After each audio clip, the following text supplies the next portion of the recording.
Justement, dans cette optique-là de savoir qui tu es, tu as dit quelque chose de très intéressant tout à l'heure. Tu as dit que tu as choisi l'autoproduction. Tu es en autoproduction. Oui. J'aimerais savoir pourquoi ce choix. Est-ce que ce n'est pas plus difficile de se produire soi-même, de sortir tout l'investissement soi-même?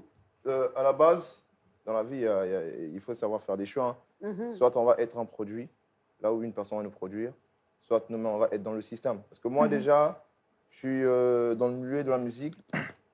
Quand je suis venu, maman m'a dit qu'il faut faire un choix. Soit tu fais ça bien, soit tu ne fais pas ça. Et pour faire un truc bien, il faut savoir comment ça fonctionne. Donc moi, je ne vais pas regarder le système et faire comme la façon que ça roule dans le système, suivre tout le monde. Non. Je veux être dans le système, savoir ce qu'il faut. Parce que moi, je ne veux pas que demain ou après-demain, je puisse me retrouver à me dire si ça, comment ça n'a pas marché, voilà, voilà.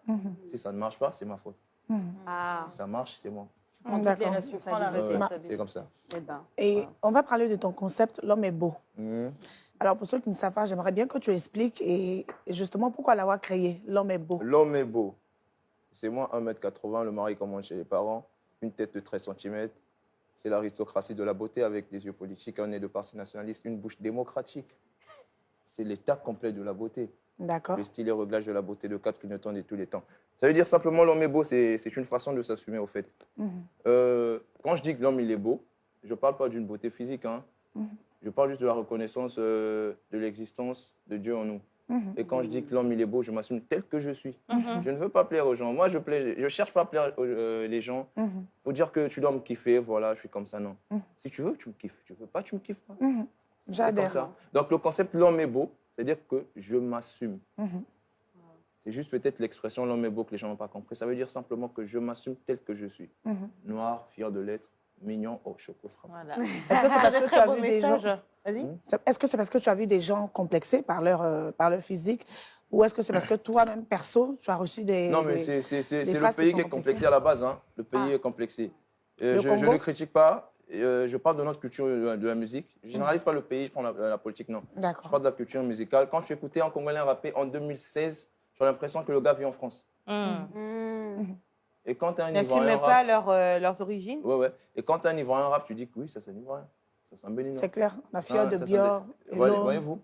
Et moi, je me suis dit, si je rappais, par exemple, si je me mettais dans le rap, j'allais vendre ma culture. Donc, je vous emmène de la rumba, je vous emmène du ndombolo, sur la drill, sur la trappe, avec une langue que les gens ne connaissaient pas, qui est le lari, qui signifie la langue actuelle du raisonnement international.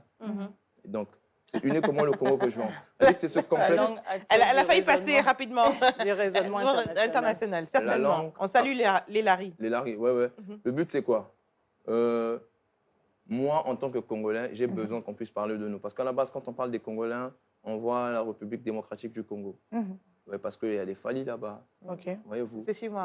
Voilà, voyez-vous. Il y a les Fali, il y a les Inosbi, il y a les Gaz Mawete, ainsi de suite. Mais quand on parle de nous, si on va un peu trop chercher, c'est Roga Roga. Oui, c'est extra musical. Et quand on dit, quels sont les rappeurs au Congo? Les gens ne connaissent pas. Ils ne connaissent pas les rappeurs au Congo. Parce que même quand tu regardes un clip congolais, tu as l'impression que c'est un gars qui vit en France qui a fait un clip au Congo. Parce qu'on n'a pas une culture, on n'a pas une couleur, tout ça, tout ça.